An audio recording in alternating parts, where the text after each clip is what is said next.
This is solving quadratic equations using the quadratic formula part 3.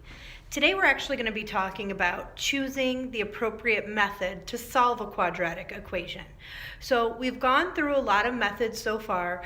We've learned about factoring in order to find the solutions to a quadratic equation, graphing to find the solutions.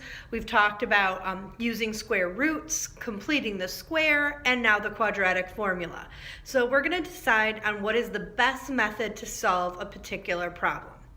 So here I have x squared minus 10x equals 1. For this one, I'm going to choose completing the square in order to solve this problem because I notice that the x squared term has a coefficient of 1 and the x term has an even coefficient, so it's easy to divide it by 2 and square it. So this is going to become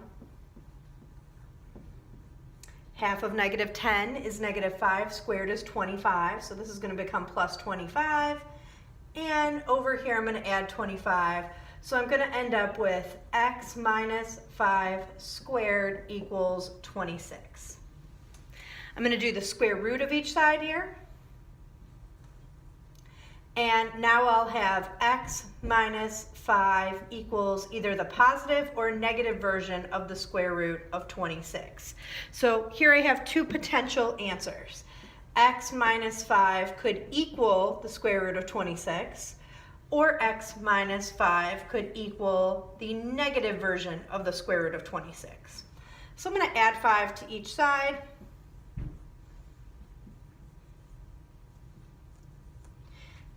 Here it'll cancel out, and if I use my calculator to do the square root of 26 plus 5, I get approximately here 10.1. And if I use my calculator to do the negative square root of 26 plus 5, I get x is approximately negative 0.1. So I have my two solutions for x.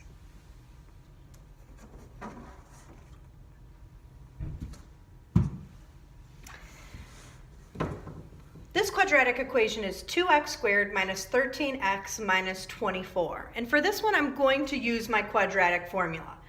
I don't think this is easily factorable. The numbers are somewhat large, so it seems like the quadratic formula is going to be my best bet. So my a value for this quadratic is 2, my b value is negative 13, and my c value is negative 24. So I'm going to do negative 13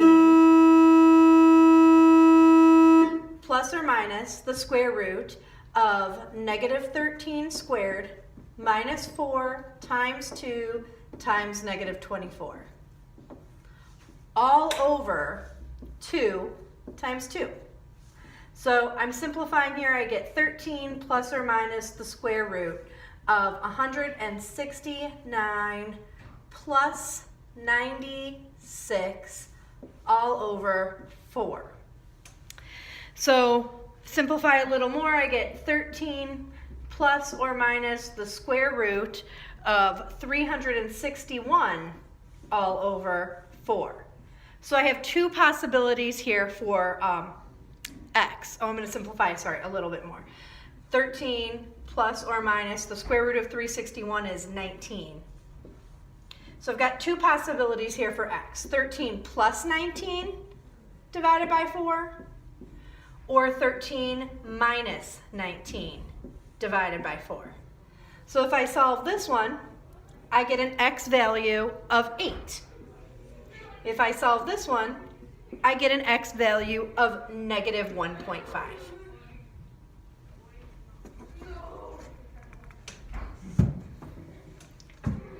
So let's take a look at one more here. I've got x squared plus 8x plus 12 equals 0. So this one I'm going to solve by factoring because I see that it's easily factorable. I'm looking for two numbers that multiply to give me 12, but add to give me 8.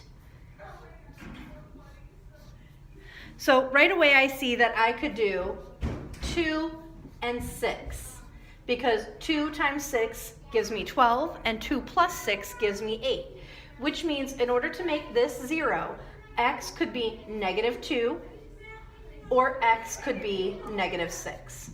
So there are my two solutions.